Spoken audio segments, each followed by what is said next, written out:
ইতিমধ্যে আমাৰ অসম সাহিত্য সভাৰ সপ্ততিতম যি পাঠশালা বজালী দ্বিবাৰ্ষিক অধিৱেশন তাৰ কাৰণে ইতিমধ্যে আমি প্ৰস্তুতি পূৰ্ণগতিত চলি আছে আৰু অহা 15 ডিচেম্বৰ তাৰিখে আমাৰ যি ভট্টদেৱ ক্ষেত্ৰ সেই ভট্টদেৱ ক্ষেত্ৰতে লাইখুটা স্থাপন কৰা হ'ব আৰু সমান্তৰালভাৱে যেহেতু আমি গুৱাহাটী মহানগৰ সমিতি এখন যেহেতু আমি গঠন কৰিছিলোঁ আজি সেই গুৱাহাটী মহানগৰ সমিতিৰো আজি সভা আমি অনুষ্ঠিত কৰিম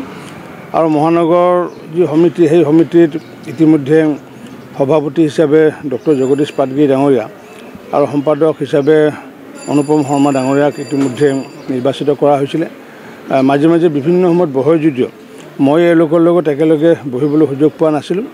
আজি আমি সবিস্তাৰে যে গুৱাহাটীৰ পৰা যিমানবোৰ সাহিত্য সভা অনুৰাগী ৰাইজ আছে লগতে বজালীবাসী ৰাইজৰ লগত আমি আজি মত বিনিময় কৰাৰ উপৰিও মই আজি আহ্বান জনাইছোঁ সমগ্ৰ গুৱাহাটীবাসী ৰাইজকে গুৱাহাটীত বসবাস কৰা সমূহ প্ৰান্তৰ ৰাইজৰ লগতে বজালী অঞ্চলৰ ৰাইজ সৰুপেটাবাসী অঞ্চলৰ ৰাইজক যাতে সকলোৱে যাতে সহায় সহযোগ কৰে এইবাৰ আমি যেহেতু অন্য এটা ব্যতিক্ৰমীৰ ওপৰত যেহেতু সাহিত্য সভাখন অনুষ্ঠিত কৰাৰ কথা ভাবিছোঁ যেনেকুৱাকৈ আগে পিছে বাণিজ্য মেলা থাকে বাণিজ্য মেলা আয়োজন কৰিলে আয়োজক সমিতিৰ কেইবা লাখ টকা ৰাহি হৈ গ'ল কিন্তু এইবাৰ আমি বাণিজ্য মেলাৰ বিপৰীতে আমি বিজ্ঞান মেলাৰ আমি আয়োজন কৰিছোঁ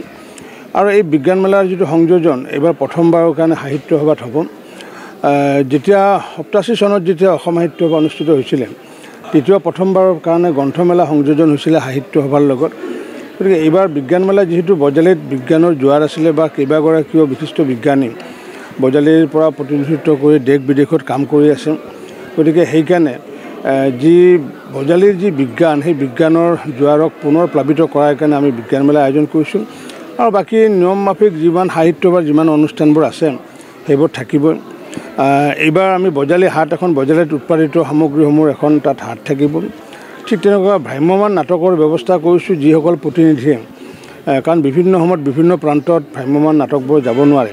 গতিকে সমূহ প্ৰতিনিধিক বিনামূলীয়াকৈ আমি ভ্ৰাম্যমান নাটক দেখুওৱাৰ ব্যৱস্থা কৰিছোঁ এনেকুৱাও কেইবাটাও নতুন নতুন ৰূপত আমি এইখন আমি আয়োজন কৰিছোঁ মই সমূহ অসম সাহিত্য সভাৰ শাখাসমূহৰ সমূহ প্ৰতিনিধিসকলকে আজি আপোনালোকৰ জৰিয়তে মই নিমন্ত্ৰণৰ শৰাই আগবঢ়াইছোঁ কিছুদিনৰ পূৰ্বে গোপীকানন্দ ছাৰে এটা মন্তব্য কৰিছিলে যে সাহিত্য সভালৈ যদি আহে তেতিয়াহ'লে তেখেতৰ সাহিত্যগিৰি সকলো নাইকিয়া হৈ যাব এই সংক্ৰান্তত কি ক'ব